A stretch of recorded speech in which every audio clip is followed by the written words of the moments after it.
Yeah, boy. Outward has been around for 3 years at this point, and it's safe to say that a number of people have really helped the game blossom. Churchy made a YouTube channel where he produced some excellent guides. Click for Gameplay exploded with top-notch content surrounding all the different skills and equipment. Heck, even ESO made a few walkthrough videos for this game. But all 3 of these channels eventually moved on and started projects not associated with Outward. How then is Outward still kicking? Who's creating the builds? Who's testing the weapons for the Outward wiki? None other than the legend known as Skooma. Today we have some really cool tips and tricks that Skooma has personally given me to share with you guys. Why do we care what this bum has to say? Well, trust me, he is no bum. Skooma's been playing Outward since it came out and has created some of the best builds in the game.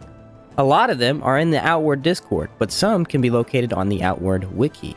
He's made everything from shield builds to insanely high damage melee builds, but his real bread and butter is gun builds.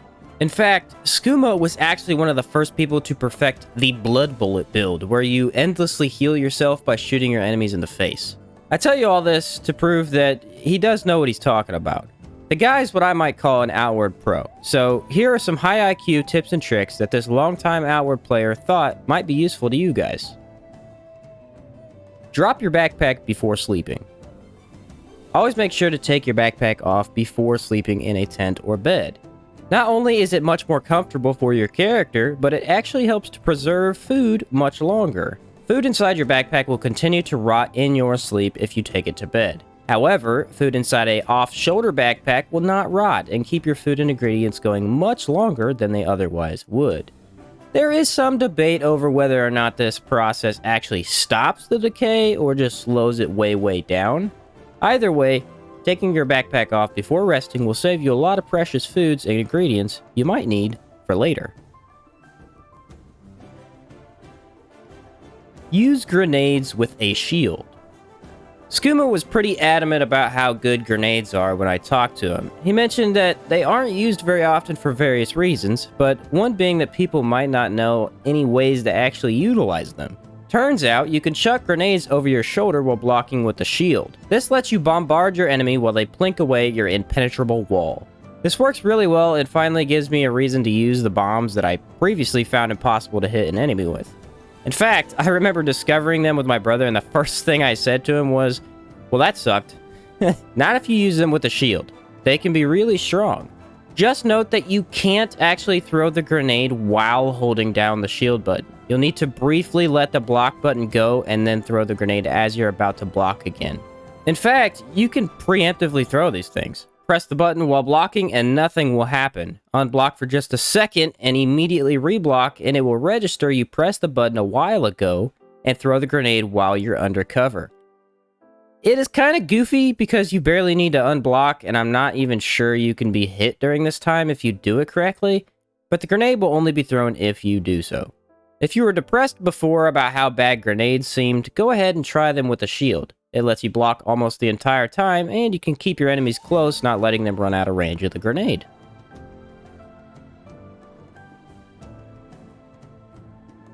Strategically place your items in your pocket. This tactic is mostly for controller players, but it applies to us mouse and keyboard users in a sort of roundabout way. You can kind of give yourself a 9th hotkey or skill slot if you use your pocket correctly. Make sure the item you will be switching to is the first thing in your pocket, and every time you open your inventory, this item would be the first thing you see. The controller automatically places a select border around it, allowing you to open your inventory and select without thinking or looking. This does take some practice at first, but if you're running out of space, it can be super helpful. This will only work with items, obviously, so switching from, say, a shield to a gun is where this is probably the most useful. It can be done mid-fight as long as you have some distance between yourself and the enemy. Simply make sure you place both items you will be swapping into your pocket, or you may lose them in your bag and die while attempting this. For mouse and keyboard users, you can apply this by just making sure you know which items are in your pocket in what order. That way you can switch whenever you need to. Use the drum and chime as ranged shields. The totems in the Primal Ritualist skill tree are very good. They are insane if you choose them as a skill tree, but even if you don't, you can still use at least one of them as a blocker for ranged combat. Set it up as soon as you start all your boss fights, and it gives you cover to take potions, switch weapons, or even just chill while the enemy lobs harmless projectiles at your man-made wall. You can use one of these on all characters regardless of the build. They do more than just this, but blocking projectiles is insanely useful and will often save your life if you run out of stamina or something like that.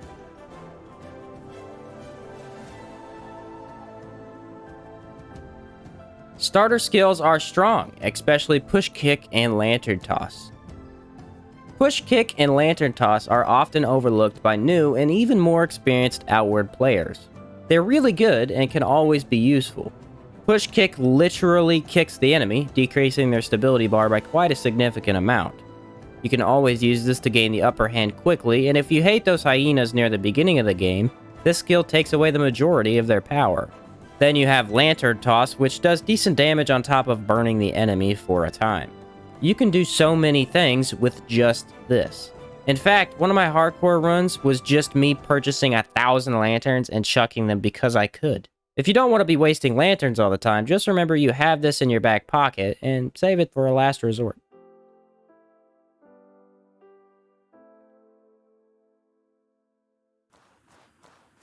Lantern Toss. This skill is really good.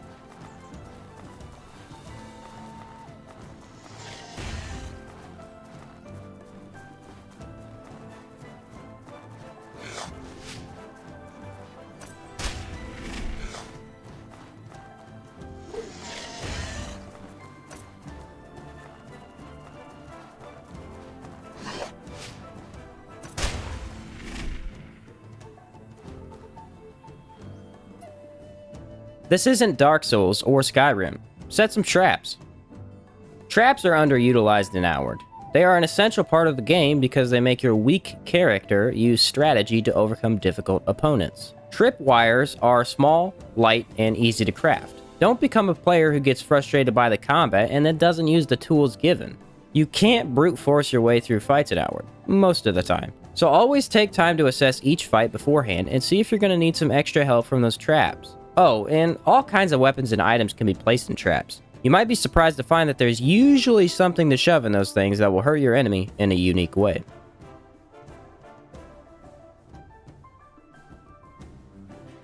Enemies can fight each other. This is a pretty simple concept, but it can make all the difference. The different types of enemies in Outward will more often than not want to kill each other just as much as they want to kill you. You can actually get enemies to travel quite far just to run them into something you need help defeating. The Kazite and the Antique Plateau are great for this because their weapons apply a debuff and they're pretty formidable foes.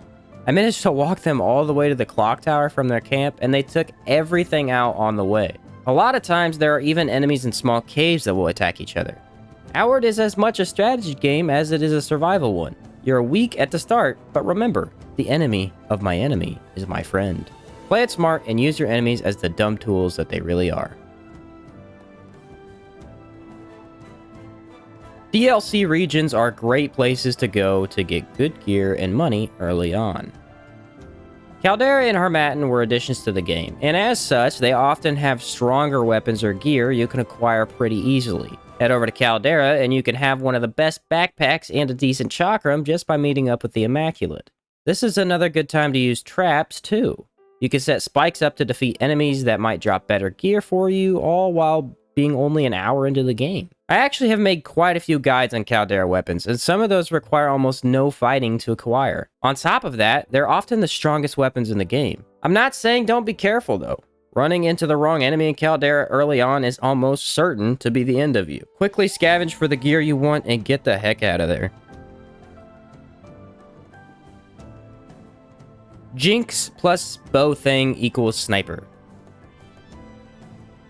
This is a pretty nifty trick Skooma told me about that absolutely blew my mind. Jinx has increased range when you grab the skill Hunter's Eye from the trainer in Berg. This increases the distance you can lock on while holding a bow, which is very helpful for bow players, because it allows you to get more shots into the enemy before being spotted. Jinx, however, can actually use this skill to snipe with magic from so far away.